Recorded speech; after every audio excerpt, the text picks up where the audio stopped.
whiteboard yang ukuran 86 inch. Nah, di sini untuk OS-nya itu ada dua.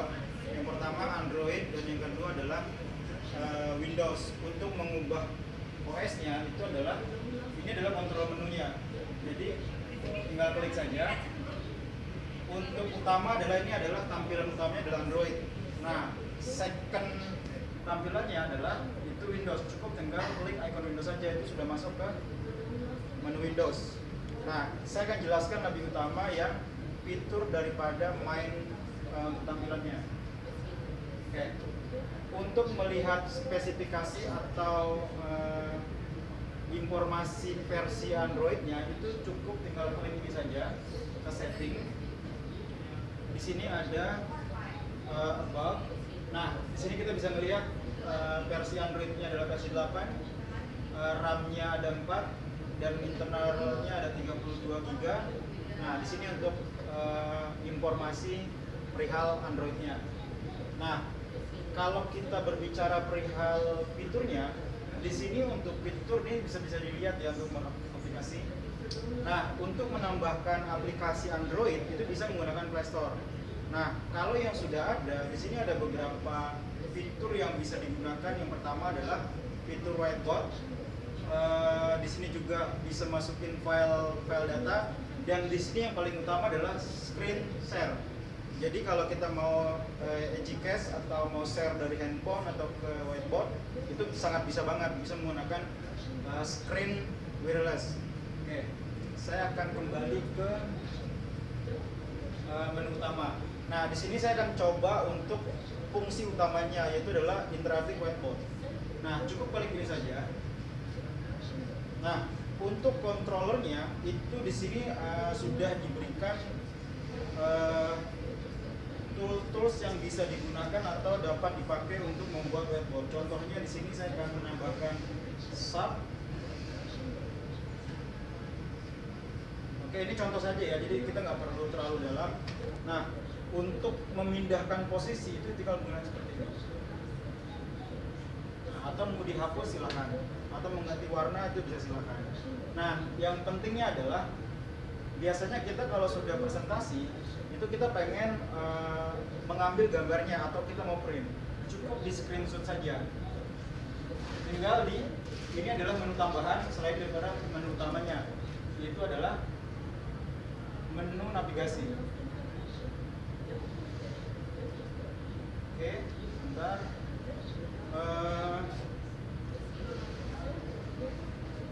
Nah, di sini dia, jadi bisa di-share. Nah, nanti tinggal input, nanti akan masuk ke bentuknya JPEG. Jadi bisa di-share ya, jadi ini tidak akan hilang nanti. Oke, kita kembali ke menu utama. Nah, selain dari kebutuhan untuk interactive whiteboard, di sini bisa kita gunakan sebagai polling bisa, atau bisa kita mau untuk pull down. Nah, untuk menu tambahan itu kita menggunakan aplikasi.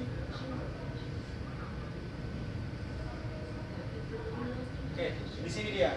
Di sini ada polling, ada pull down, dan bisa men-screenshot atau meng-capture apa yang sedang kita buka.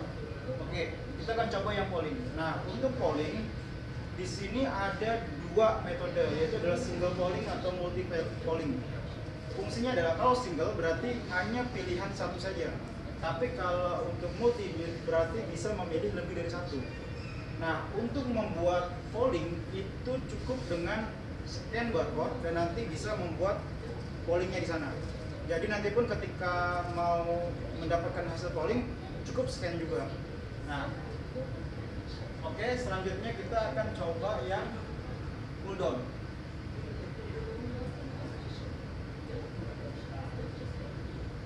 Nah, di sini ada time untuk pull down.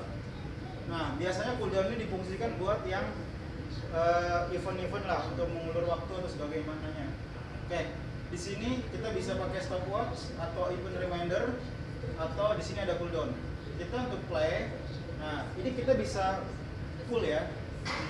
Nah, jadi bisa untuk pull down atau tampilan untuk event-event dan sebagainya. Nah, oke, kita akan stop. Oke, di sini juga bisa screen record, jadi bukan hanya mengcapture tapi bisa merekam aktivitas yang sedang kita lakukan. Dan untuk formatnya bisa MP4. Di sini juga ada support kamera. Nah, jadi bisa ada support kamera. Oke. Nah, itu beberapa fitur utama dari sisi interaktif whiteboard. Nah, kita akan kembali ke versi Windows-nya. Nah, untuk versi Windows mungkin cukup familiar dari beberapa PC atau komputer itu sama saja. Jadi nggak ada bedanya dengan interaktif whiteboard Windows dengan Windows yang ada di PC, itu sama. Jadi kalaupun mau menambahkan aplikasi tambahan yang berbentuk Windows, silakan, itu bisa digunakan. Install aplikasi apapun bisa. Nah, untuk kita mengecek versinya, ya seperti biasa kita akan ke this PC, kita akan cek versinya. Nah, di sini versinya sudah kita menggunakan Windows terbaru yaitu 11 Pro untuk versi 23. Ini juga install terbaru di 2004. Itu tergantung dari sisi ininya ya. Karena ini touchscreen, di sini ada touch point. Untuk prosesornya di dalam Core 7 dan RAM-nya 16 GB. Oke. Untuk Windows mungkin nggak terlalu banyak saya jelaskan karena mungkin sudah familiar ya, jadi nggak perlu banyak. Jadi harusnya sama semua. Di sini juga penyimpanannya juga sudah ada. Untuk WiFi ini juga sama seperti yang di komputer atau di laptop, tinggal ditambahkan dan bisa terkoneksi dengan jaringan. Dan bisa zoom dari sini. Jadi ini adalah seperti komputer atau PC atau seperti laptop. Jadi